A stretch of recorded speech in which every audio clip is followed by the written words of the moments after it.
बिस्मिल्लाहिर्रहमानिर्रहीम अस्सलाम वालेकुम वरहमतुल्लाहि वबरकातुहू। आज इस वीडियो में औलाद नरीना का एक बहुत मुजरिब अमल लेकर आई हूँ। ये वजीफ़ा करने वाली औरत अगर हमल के दौरान आप इस अमल को कर लेते हैं तो अल्लाह ताला उस औरत को खाली हाथ नहीं लुटाएगा। ये बहुत मुजरिब अमल है। जो औरत इसको यकीन से सच्चे इरादे से कर लेती है, तो जो औरत इस चीज़ के लिए ख्वाहिश रखती है उसके यहाँ औलाद नरीना नहीं है, या जो ऐसी औरतें जिनके यहाँ दो दो तीन तीन बेटियाँ हैं औलाद नरीना की ख्वाहिश रखती हैं कि उनके घर बेटा पैदा हो, तो आपने इस अमल को लाजमी करना है। इंशाअल्लाह ताला इस अमल के करने की बरकत से अल्लाह ताला आपको ज़रूर औलाद नरीना से नवाजेंगे।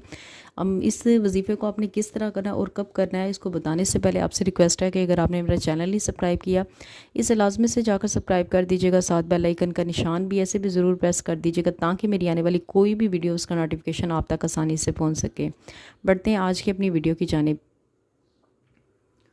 इस वजीफ़े को आपने किस तरह से करना है। वजीफ़े को आपने करने से पहले सदका खैरात अल्लाह की राह में दे देना है, और इसके बाद आपने ये नियत करनी है वजीफ़े को करने से पहले, ए अल्लाह मुझे इस दफ़ा आपने ये नियत करनी है कि ए अल्लाह मुझे इस दफ़ा जो औलाद नरीना अता करेंगे तो अल्लाह ताला मैं उसका नाम मोहम्मद से शुरू करके रखूँगी। यानी कि मैं आपको मिसाल दे देती हूँ, जैसे मोहम्मद इब्राहीम, मोहम्मद मूसा, इस तरह आपने मोहम्मद स्टार्टिंग में ज़रूर रखना है। आपने ये नियत करनी है और इसके बाद आपने सदका खैरात अल्लाह की राह में दे देना है और आपने इस अमल को करना शुरू कर देना है। और हमल के दौरान आपने इस अमल को करना है, और जो ही आपको पता लग जाए कि आपका हमल ठहर चुका है तो आपने इस अमल को करना स्टार्ट कर देना है।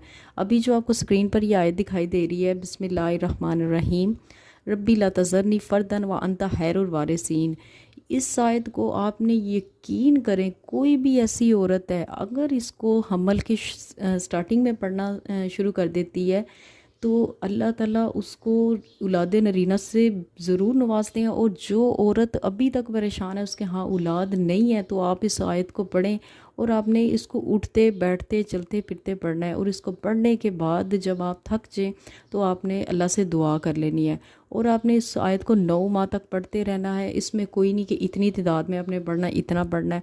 आपने काम करने के दौरान, चलने फिरने के दौरान, या आप लेटी हैं या जहाँ भी हैं आपने इसको पढ़ते रहना है। वज़ू में है तब भी पढ़ लें, नहीं वज़ू तब भी आपने इस आयत को पढ़ना है। इंशाअल्लाह ताला इसकी बरकत से अल्लाह ताला आपको ज़रूर औलाद नरीना से नवाजेगा। और आपसे रिक्वेस्ट है कि इस वीडियो को सदका जारिया समझ के लाजमी शेयर कर दीजिएगा ताकि जिन औरतों के यहाँ औलाद नरीना नहीं है, अल्लाह ताला हो सकता है आपकी एक शेयर की वजह से अल्लाह ताला आपको भी इस नेमत से नवाज दें। तो उम्मीद है आज की वीडियो यहाँ तक थी। अगर ये वीडियो अच्छी लगी है इसको ज़रूर लाइक और शेयर कर दीजिएगा, और अपना बहुत ज़्यादा ख्याल रखिएगा। मुझे भी अपनी दुआओं में याद रखिएगा। मिलते हैं नेक्स्ट वीडियो में। इतनी देर के लिए खुदा हाफिज़।